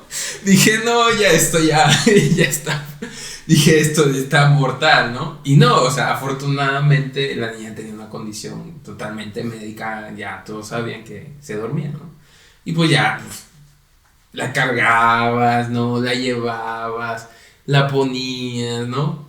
Y claro, ¿no? Como, porque esa es otra, la función hombre y mujer es muy diferente. O sea, el peso que un hombre, a que una mujer agarre a un niño es muy enorme. O sea, un varón no puede acercarse Por así. mucho tiempo los varones no podían estar en preescolar. Así es. ¿No? O sea, ni siquiera podían dar clases en preescolar por toda esta cuestión social Sí, que... Entonces, justo lo que dice Fer, Precisamente en el 82 se hace esa apertura de que ya puede haber varones en educación preescolar. Sí, pero porque algo que se asumía, porque incluso es cuando empieza a crecer los jardines de niños. Que al poquito tiempo se volvió obligatorio, ¿no? Obligatorio, con Salinas, sí, me parece, sí, ¿no? con Salinas. Ajá. Es en el... Sí, se vuelve ya... En el 92, creo. No, 93 se vuelve. 93. Pero Interesante. los profesores empiezan ya a incursionar como educadores. Incluso para cuando yo egreso, recuerdo que algunos compañeros fueron habilitados con cursos para poder ser maestros de educación preescolar. Okay. ¿Sí? Teniendo título de profesora de educación primaria. Y algunos otros tuvieron curso también para poder ser profesoras de educación telesecundaria. Ok, claro que también fue el gran... Que empezaron, no todo fue tan malo, ¿no? Porque te decía yo, en el ámbito de la currícula, la educación normal ya adquiere su nivel de licenciatura. Empieza a crecer el servicio educativo de educación preescolar, también hay educación inicial, también se crean hay en las albergues rurales, ¿sí? Y hay una serie de programas que van a fortalecer a la educación básica sobre todo, ¿no? Claro. Recuerdo que en esos tiempos también nos daban, antes habían, esporádicamente le llamaban seminarios.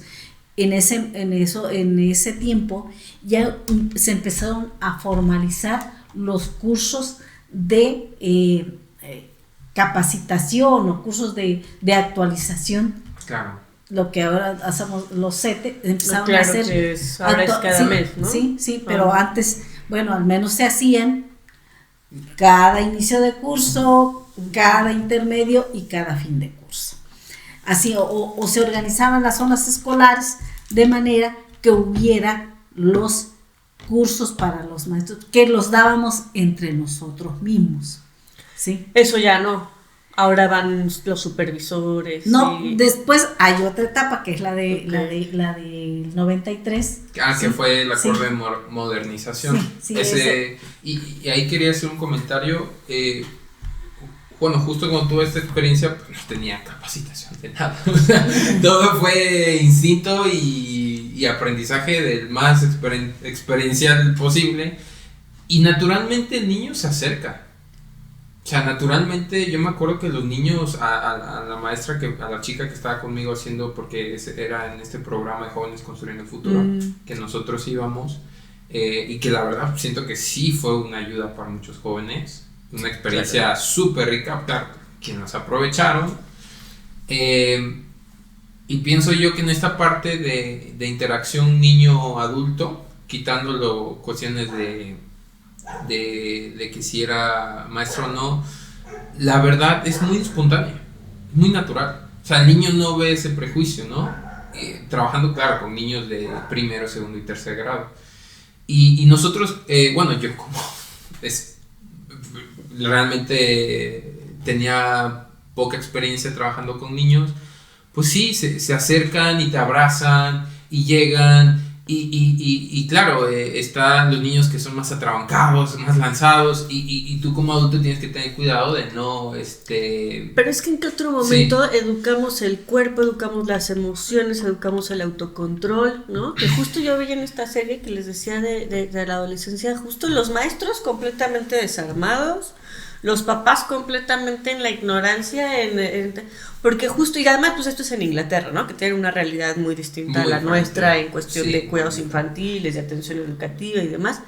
Pero bueno, así nadie podía tocar un niño de 13 años, que justo el niño pues lo que estaba pidiendo era límites, ¿no? Y necesitaba atención de otra manera, que creo que pues justo en términos institucionales, en términos políticos, pues sí se espera que los docentes cubramos un chorro de necesidades emocionales, socioafectivas, pero por otro lado, no te comprometas, no toques, no hables de ciertas cosas, ¿no? Entonces dices, bueno, ¿le entro o no le entro? Porque pues, como que te desarman de unas cosas, pero te exigen otras, ¿no? Y ahora toda esta carga de socioemocional, que viene institucional, o sea, que no es como que alguien se inventó y, a ver si quieres, se tiene que trabajar eso.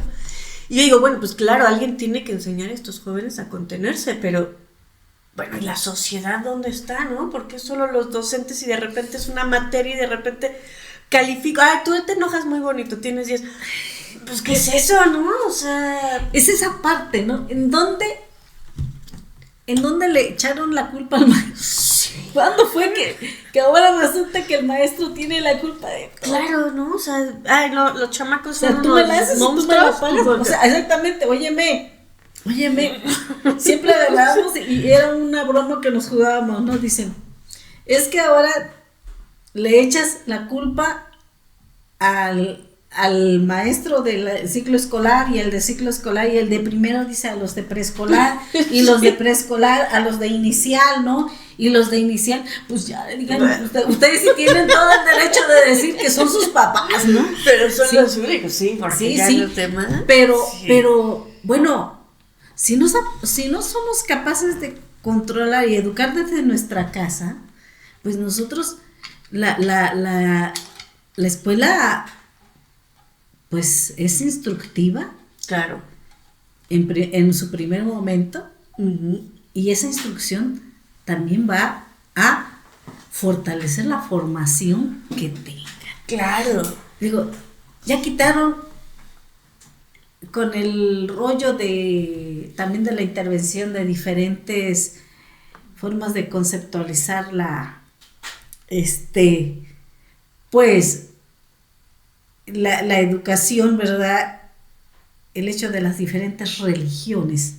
Entonces se empezó a perder ese valor cívico y luego el ético.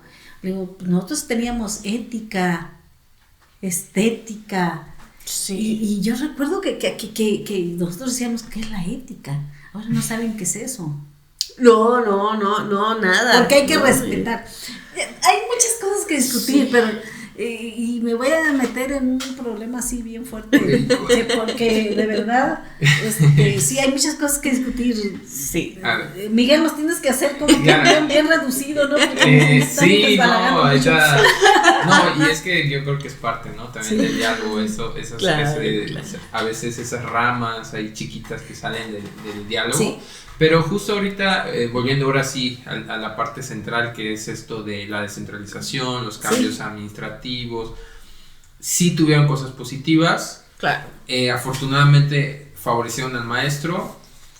Desafortunadamente, yo creo que, claro, como mencionan, hay procesos políticos y fuerzas ahí. De trabajadores que están ahí con sus intereses personales, colectivos, que claro, esa es otra historia, ¿no? Toda esta parte de corrupción, ¿no? Que ha habido también, ¿no? Claro. Que fue una crítica muy fuerte que con la famosa maestra esta. Claro, bueno, pero ahí es otra vista que en esta primera etapa de la desconcentración que hablamos todavía no se forma, ¿no? Todavía no se forma, ¿no? En esta primera etapa, antes de Esta del 82 al 92. A lo que quiero llegar es, perdón, es esta parte del acuerdo de modernización que pasa con Gortari, ¿no? Que fue este cambio en la educación básica, la educación primaria. Esa parte es lo que yo le quería preguntar. ¿Qué fue exactamente que cambió en la educación básica a diferencia de otras décadas? Porque fue un cambio... Claro, mira, Miguel de Madrid y Gortari tenían encima la presión internacional, ¿no? Fondo monetario. El Fondo Monetario Internacional y el Banco Mundial. Sí. Que de una u otra manera siempre estuvimos subsidiados por ellos. Claro. Tenían que de cierta manera rendir cuentas. ¿Qué hubo? Yo les decía que empezamos a tener los cursos, ¿sí? Y hubo cambios en la currícula desde que veníamos trayendo desde los años 70, ¿sí? Sí, por competencia, ¿no? Entonces, no. Todavía no. Todavía era por áreas, ¿sí? Y después, y nos seguimos con áreas, pero estaba el papel, el maestro había sido como relegado, ya te formaste y ya ahora a ver cómo le haces, como que había estado así dormidito, ¿no? Y vienen y dicen, ¿sabes qué? Te tienes que poner las pilas porque además te vamos a vienen otros que van a traer licenciatura, ¿sí? Y te vamos a dar curso de actualización. ¿Y qué crees? Que pues se abre una nueva opción, te vas a profesionalizar y está la Universidad Pedagógica Nacional. Tú los sábados vas a poder estudiar, ¿sí? Porque ya para no quedar, si quieres ser licenciado, en esa etapa entro yo. Claro, porque empiezan además quienes pueden acceder, ¿no? Eso va a ser en la otra etapa, en la del 93, ¿sí? En este momento, los maestros estaban trabajando con su borrador y su GIS, y con lo que yo recuerdo una paisana que decía, no, es que yo soy maestra porque yo ya lo traigo, imagínense, de nación. Yo ya tengo casi, ella había nacido con eso. Y entonces mi mamá porque le preguntaba, Clarita, bueno, ¿dónde andas? No, pues yo ya soy maestra, era de maestra de educación indígena, que saliendo de secundaria les daban una plaza de promotoras y que se iban a trabajar como profesoras. Entonces, era una paisana que pues hablaba, ya tenía la secundaria, y le dice, ¿cómo tú ya eres maestra? Dice, sí. Dice, ya le hubiera conseguido una plaza a sus hijas. No, pues fíjese que pues mis hijas están estudiando la normal. Sí, dice. Entonces decía mi mamá, y se me apuran a estudiar, que yo no quiero maestros nada más machucados. Le digo, mamá, ¿cómo es eso? ¿Cómo haces una salsa nada más en el molcajete? Y ahí se va, dice, con que esté tantito machucadita y aplastada así. Dice, ustedes son maestras normalistas de formación. Pues entonces aquella maestra normalista, para el año 82, o en el 83 que yo ingresé, ¿verdad? Ya no tenía ese estatus de maestra normalista. Ya la maestra machucada todavía quedaba más abajo, ¿no? Y entonces la machucada iba a ser yo. Entonces te entras a la licenciatura, a la Universidad Pedagógica Nacional. ¿Sí? Porque ahora vienen pujando atrás los jóvenes, y van a venir con una licenciatura y con mayores conocimientos, con mayores condiciones, con mejores, y también les van a dar una plaza al egresar. Entonces, lo que hizo esa temporada, esa desconcentración, fue traer también más cosas a los maestros. Esa currícula dormida de los años 70 empieza a modificarse, desde la formación de sus maestros.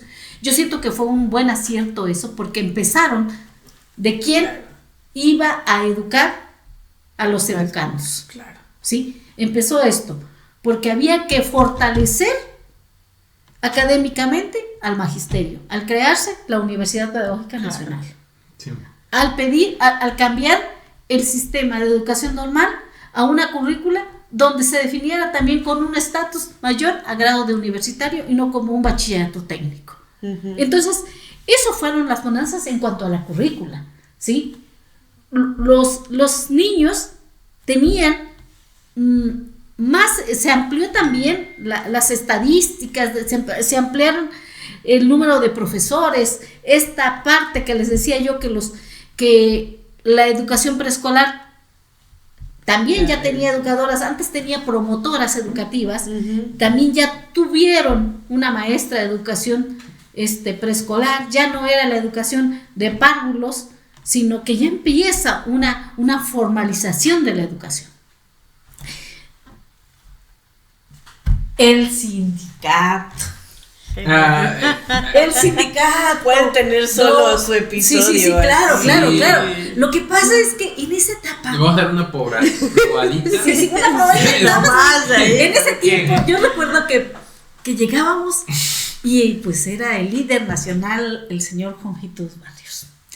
Y entonces, dicen, yo llegaba de una normal rural le llamaban pase automático, con mi plaza ya determinada, llego a Michoacán, pero había otros que solicitaban plaza, y claro que se los daba porque había necesidades, pero que era a través de los sindicatos, y uno de los sindicatos dicen que los juntaban, que llegaban y que tenían la venia del señor, porque ya había acuerdo en la plaza de los sindicatos, pero que había que cantar el himno de vanguardia revolucionaria. Y entonces me contaba una compañera, dice, oye, ¿y tú te sabes el himno de vanguardia revolucionaria? Y yo decía, ¿y qué es eso? Yo, que era rojilla, yo me sabía la internacional, claro. y la de venceremos, y bueno, porque pues yo era rojilla de normal rural. Entonces, yo decía, no, pues que la canción del CENTE y vanguardia revolucionaria. Y yo decía, no, dice, pues no, a mí me dieron plaza. Le digo, no, pues yo también, pero ya vengo de ahí. Dice, y nos pusieron primero a cantar, dice, y para cuando llegó Jongitud Barrios, nosotros nos paramos, decía, y empezaban 2, 3, y vanguardia, digo, y dice, y otra vez, y resulta que no llegaba así, ya viene, y empezaban vanguardia, dice, pero gracias a eso tengo plaza. Entonces había que aprenderse unos buenos cánticos. Entonces, y mira, bueno, yo me aprendo lo que por una plaza yo me aprendo la que quiera. Sí, por una plaza se aprendía lo que fuera. Y entonces ahí, ¡zas! Viene el siguiente corte. Ok. ¿Sí? Estamos hablando en los 90, ¿no? Sí, 92, 93, ajá. Carlos Aníbal de Gortari llega al poder y derrocamiento de Jongitud Barrios. Llega al poder la ilustre maestra, nuestra queridísima Gortari. El comienzo de un nuevo ser. De un nuevo imperio. Nuevo imperio. Sí. Ya está cenada. Muera el rey, viva la reina. Y bueno, no puedo. Ese será por un nuevo podcast. Es que ese necesita un capítulo. No. El sindicalismo magisterial tiene muchas cosas que hablar que no sería posible agotarlas, ¿sí? Claro. Sí, no, o sea, su propio programa específico así y horas. Como Star Wars, así. Sí. La siguiente el nuevo imperio ha renacido. Sí. Y habría que buscar por dónde se empieza, como yo nunca he podido entender a los Star Wars. Para los fieles seguidores de Existir, cuando sea ese capítulo les prometo que voy a hacer un intro así de Star Wars, el Imperio contraataca, el reinado de la Cente y de la Chucky. Y yo creo que esos son temas muy interesantes. Que bueno, también platicamos con la chica historiadora, que también espero traer pronto Sí. Una invitada. Y bueno, yo creo que, bueno, esta parte también, antes de concluir, está cómo esto ha impactado a la actualidad, ¿no? Cómo esto se empieza, me parece, algunas cosas se mantienen de esto de la descentralización, ¿no? Como creo que es esta parte administrativa, que afortunadamente cada estado, cada municipio hoy ya tiene más autónomo de alguna manera. Como que una organización más cercana. Como más administrativo, ¿no? Sí, sí, porque sí, yo sí. creo que lo fiscal y lo económico creo que todavía faltaría. Sí, sí. Claro, ese es otra un parte. punto y aparte. Esas son las mayores críticas, más en lo teórico, que se dan a estos procesos, ¿no? Que desafortunadamente siguió teniendo fuerza el Estado. Pero justo también está lo que se desmantela, lo que se quita de esas épocas, ¿no? Que, bueno, dentro de esta parte, vamos a llamarlo teórica, es que durante este programa de modernización era más el impacto externo, o sea, el Fondo Internacional Monetario y el Banco Mundial, que exigía que México tuviera estos cambios, ¿no? ¿Por qué? Por la deuda que se fue... No, y en el mundo entero, ¿no? Estaba este cambio, justamente empieza la época neoliberal. Muy marcado. Muy nivel- marcado, ¿no? Ves Claro. América Latina, Y tenemos las- toda. Y un famoso O sea, oro negro. Tasas claro. que en ese momento pasa algo, digo, que dije, bueno, que tiene que ver el oro negro, el petróleo, pues claro, toda esta tasa de cambios que hubo en el petróleo impactó en la economía y la economía se traduce a reformas. Y las fronteras Sí. se La bajan, reformitis ¿no? de Salinas, ¿no? Claro, porque Sí. empiezan estas lógicas que en la educación a mí se me hace muy interesante, ¿no? Revisar el artículo 3º, se Sí, mantuvo sí, sí. exactamente igual 70 años y en Sí. 20 años ha tenido no sé cuántos cambios, ¿no? Y que sí, justo sí, sí, empieza sí, en los toda- 80. Y que Cambia curiosamente... el artículo, unas reformas. Pero creo que esto es una cosa que, Sí. que no es menor, que justo es algo que está pasando en todo el mundo, que la presión es brutal, ¿no? O sea, no hay forma de escaparte, no hay forma de tomarte una pausita. No, aquí esto es una brutalidad. Y México va a hacer uso de las fuerzas de poder que hay, que ya están Sí. con otros intereses, ¿no? Que- Que justo es el que- crecimiento brutal de, pues, que en ese momento las mucho instituciones actuales. fue el petróleo, ¿no? Que impulsó mucho el país. Y bueno, volviendo a la temática de cómo se han ido quitando y manteniendo algunas cosas de esos cambios, ¿no? Como dijimos, para bien la parte administrativa. Ahorita estaba justo en lo que estaban platicando, estaba investigando las noticias de algunos de esos cambios. Mencioné las escuelas de tiempo completo, mencionan que fueron desmanteladas. Sí. Esas fueron desmanteladas, que menciona de Felipe Calderón cuando se implementaron y ya en el 2022 se quitaron.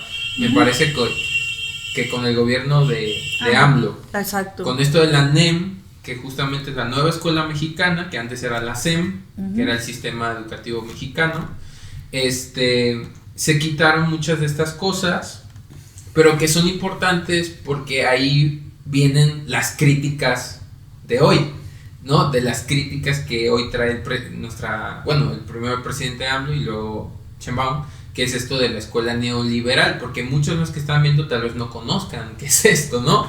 Entonces justo las críticas que hacen estos presidentes hoy en día de estos sexenios son justo de esa época, de los procesos de descentralización, de los procesos que vienen con lo que menciona Leti del Acuerdo Nacional Modernizador con Gortari y posteriormente con todo esto que llamamos el Imperio de la Gente, y que son muy interesantes, que hay que ir desmenuzando con más capítulos. También la famosa crítica de los libros, ¿no? Sí. Que hoy está muy al día. Hoy hay mucha crítica con los libros de texto, porque justo dentro de la implementación ideológica viene esta parte de la crítica al concepto neoliberal, y que claro, pues viene esta parte conservadora, ¿no? Que también es otro tema muy importante para otros capítulos. Y es que lo de los libros de texto merecería también una... va aparejado, ¿no? Un libro de texto no tiene razón de ser si no hay una consideración curricular antes del diseño curricular, ¿no? Pero este tema tendría algo que ser muy aparte, porque es todo un análisis. Es todo un análisis. Es todo un análisis realmente de currículum y el libro de texto, ¿no? Ahora sí, la joya más preciada del sistema educativo. Exacto. Cómo se ha ido desvirtuando, cómo se ha ido empobreciendo, ¿sí? Y cómo, y pues es la única herramienta escrita, el único medio alfabetizador que tenemos cada uno de los mexicanos. Así hasta es. el más, hasta ahora sí que la única cosa con la que decía mi abuelo, es el único instrumento que te hace abrir bien los ojos, leer. Exacto. ¿Sí? Entonces, no quiero meterme en esto porque sí, ya necesitaríamos. me voy a desgarrar las vestiduras ahora. No, sí, y fíjate con que los ahí libros de sí texto, estaría muy bueno, ¿no? Igual y para el próximo episodio ahí, como tú vayas teniendo tiempo, Leti, pero es muy importante por esto que dices, ¿no? Creo que por muchísimo tiempo, desde que surgió el libro de texto, en muchas familias, o en muchos hogares, fue el único libro que tenía que no fuera la Biblia o que no fuera de tintes religiosos. Sí. Y el peso de la lectura, pues desde Freire, pero también Vasconcelos y muchos otros a la fecha, ¿no? Toda esta cosa cognitiva ahora por las redes sociales y demás. Y la lectura sigue siendo uno de los ejercicios liberadores más profundos. Sí, y eso. Y lo político con lo que están hechos, pues vaya, siempre ha sido, ¿no? Siempre hay una carga política. O sea, el tinte político siempre ha estado, ¿no? Siempre. Pero ahora lo siento más, bueno, en una palabra, lo siento cada vez más empobrecidos. Sí, claro. Sí. Cada más, y aún que me disculpen mis compañeros que hacen los materiales didácticos, pero yo quisiera tener una clase magistral de alguno de ellos, donde la didáctica fuera realmente la didáctica de Juan Amos Comedio, una didáctica magna, realmente, ¿no? Más sí. experiencia. Y con lo que empezábamos, ¿no? De la educación popular cercana a las necesidades reales. Es lo que te iba a decir, estudiantes. cercano a lo que es. Exacto. Ayer mi directora, hoy creo que tiene consejo, y me dice: maestra, por favor, envíeme sus materiales de cómo trató usted el tema de la recta numérica. Un contenido que quiero leer porque me piden que lleve uno de los contenidos. No sé si porque soy muy mala o creo que soy buena o soy la única que hace las planeaciones, pero me pidió a inicio que mi planeación y que pues maestra, déjeme que se la explique, porque fíjese que lo que hago es esto es lo que nos dan como malla curricular y esto es lo que yo hago de mi adecuación, que tienen a bien llamarlo planeación. Y le digo, pero pues me dan una lista que lo debo ver en la unidad 1, en la unidad 8, pero simplemente yo veo que la unidad 1 todavía no corresponde ni a las necesidades ni a las condiciones que lo que deben ver, ni es del interés. Voy a agarrar aunque sea de la unidad 8, aunque sea la última. Entonces me pide ella que le mande, por favor, cómo traté el tema, porque a ella le piden, ¿verdad?, el uso de números enteros al situarlos en la recta numérica. El tema de la unidad se llama cálculo, de la asignatura cálculo y resolución de problemas en primaria avanzada, que bueno, aquí también tengo que decirles que en la escuela nocturna básica en Veracruz son 2 niveles, el inicial y el avanzado. El inicial implica desde la alfabetización a fortalecimiento de la lectoescritura y las matemáticas. Ya avanzado ya tiene asignaturas que ya hay contenidos más formales. Entonces esto es para nivel avanzado.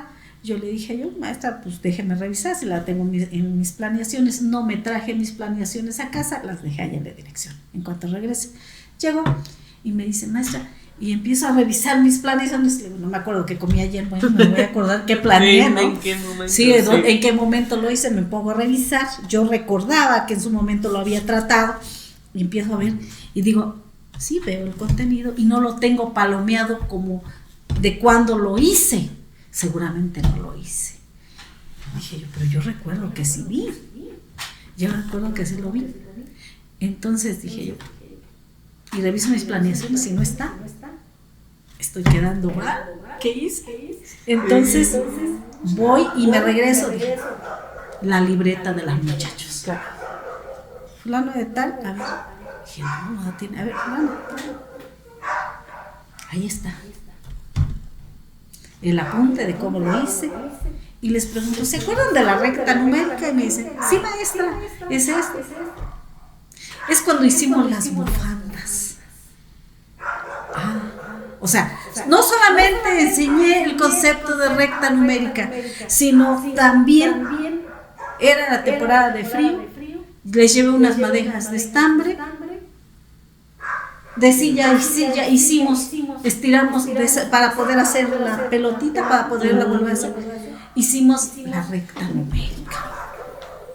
Negativo para acá, positivo para allá, y empezamos a trabajar. Y después de eso, ¿cómo consideran que es la recta? Después hicieron su apunte. O sea, no es hago el apunte y después hago el...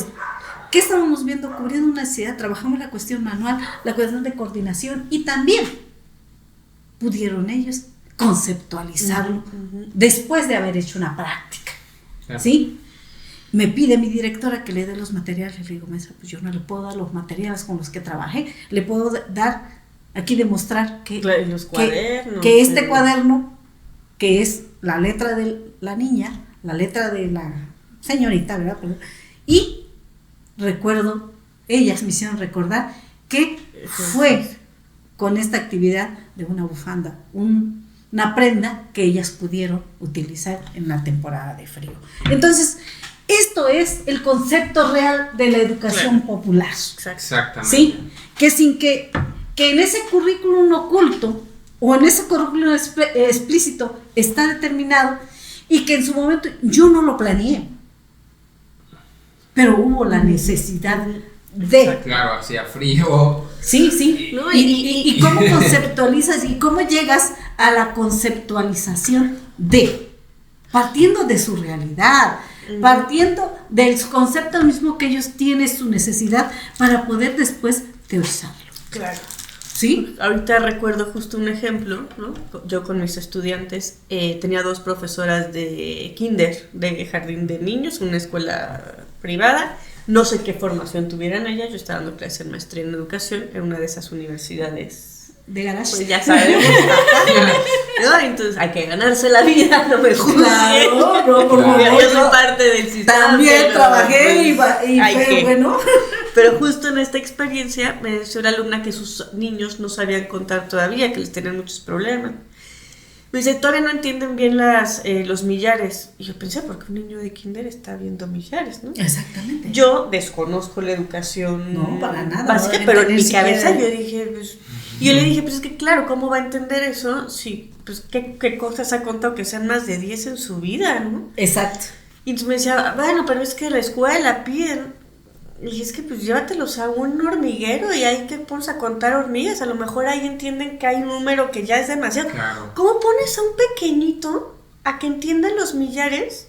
Sí, pues a mí, yo recuerdo que pues, empieza la abstracción matemática. Y eso en teoría de Piaget empieza a los 6, 7 años. Claro, si no vamos por la teoría, muchos dirán, no, tiene la teoría, pues, pero hay cosas que son biológicas. Claro. Y que empiezan con cierta regularidad, en cierta... Tal vez un niño genio a los 3, pero vamos, esos son casos únicos. Claro, ¿no? La mayoría sí. no. Y yo justo pensaba, bueno, es que qué lejano está la realidad de lo que está pidiendo la escuela o lo que promete la escuela a los papás con la capacidad de los pequeñitos, ¿no?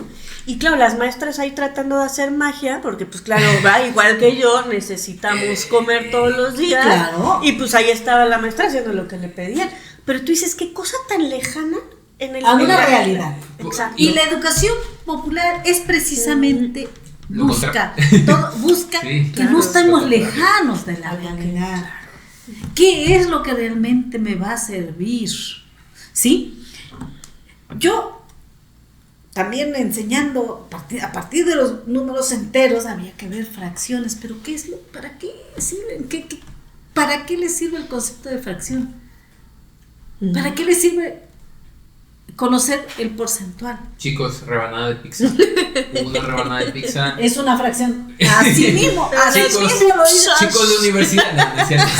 En la universidad no sirve eso, ¿no? Que no les anden diciendo que no les enseñaron en la primaria. No, decía mi hijo, quien es doctor Sí. en biología celular, yo peleaba mucho con él porque no se aprendía las tablas de multiplicar. Dice, mamá, y no me las sigo sin saber. Y mira, soy doctor, ¿no? Claro. Entonces, ¿para qué les sirve, no? Yo le decía, ¿para qué van a ver? A ver, fracción es un pedazo que lo van a cortar en cachitos iguales. ¿En cuántos cachos van a...? Pues es su lenguaje, se dicen ellos, cachito, pedazo, dame la micha, pues no, dime la mitad, ¿no? Y esto tiene un concepto. A ver, vamos a comprar tortillas, tenemos tantos pesos, y empezamos a trabajar. Y entonces, es cuando después de esa realidad que tienes, y que dices, ¿dónde se usa el kilo? ¿Dónde se usa dónde se usa el metro?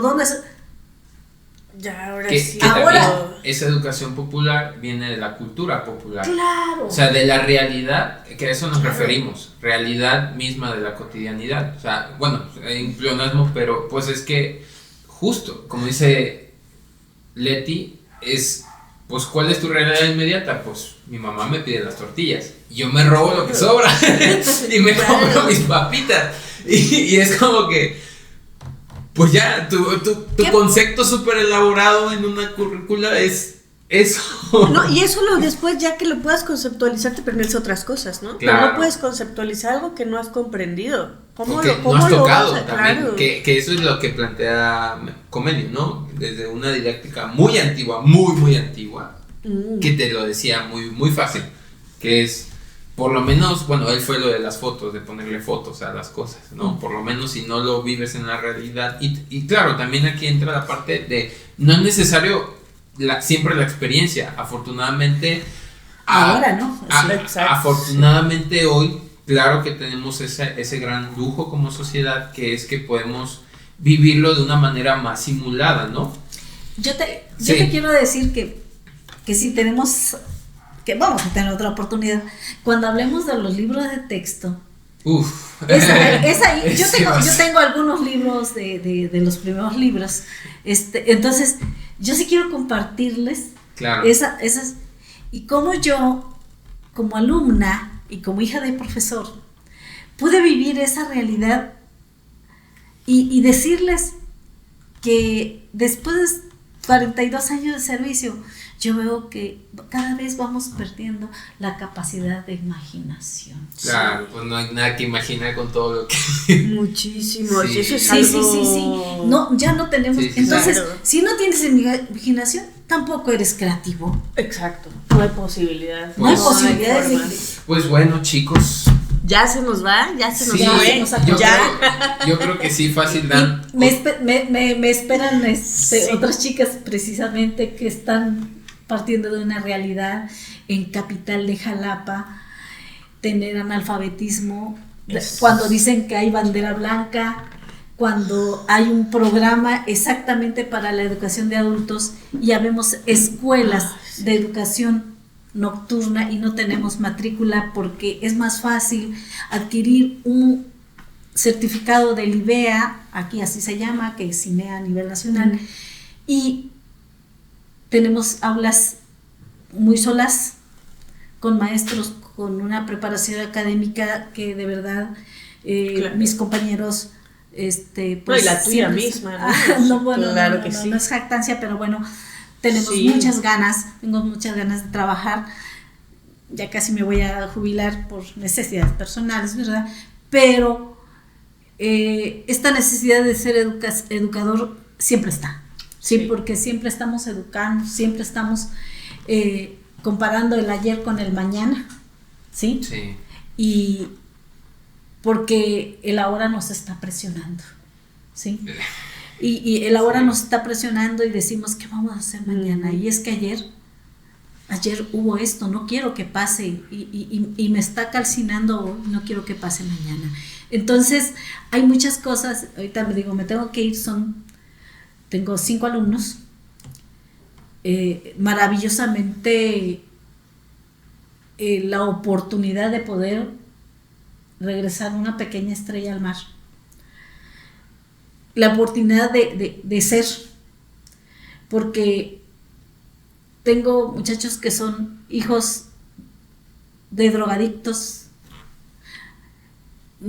chicos en situación de calle, chicos en una chica después de haber estado en albergues, haber sido violada, está rehabilitada y está aprendiendo a leer y escribir. Y dices, ¿de qué le voy a hablar? Sí, por favor. Sí, ¿de qué le voy a hablar? Cuando ella ha vivido más. Sí, a entonces, la que yo tendré que estar escuchando es a ella. Sí, y ella está aquí, ¿no? Me he dado el tiempo, he tratado, son solo 5 alumnos. Tengo una gran oportunidad para individualizar a cada uno de ellos y darles, en 2 horas, trato de darles un espacio particular y conjunto. O sea, es esta parte de estar. Yo trabajo con ellos aquí en una mesa, ¿sí? Claro. Vivo con ellos sus realidades. Claro. Revisamos un libro, revisamos otro y les digo, miren, aquí está, y les mando videitos porque ellos quieren ver el celular. Claro. Entonces, pues le podemos enseñar esto. Sí, hay muchas cosas, de verdad. Queda uno corto, el tiempo nunca alcanza, pero queda uno corto. Yo solamente les voy a decir que la educación popular es vivir aprendiendo. Y aprender aprendiendo, dicen, aquí se hace. Ah, sí. Qué bonito lo dices. Sí, de verdad que no. 42 años han sido hacer todos los días y siento que no he terminado. Y creo que no voy a terminar nunca. Afortunadamente esto no se acaba, ¿no? Bueno, creo que afortunadamente porque pues creo que da un sentido particular, ¿no? A nuestra, o sea, en mi caso, pues mi labor, y ya 42 años, pues hacer otras cosas ya. Claro. Con esto mismo, pero pues desde otras trincheras. Sí. Y en su momento tuve una temporada de mucha producción, de producción académica, participación en congresos, de eso. Vinieron muchas cosas de carácter personal y pues enfermedades, entre cosas y otras, y no me apagué, pero sí me hice un ladito, porque pues hay veces hay que priorizar, claro, ¿no? Y ahorita por razones administrativas hay que seguirle trabajando, pero ya llegó la edad en que dije yo, hasta aquí llegamos, claro, vamos a seguirle.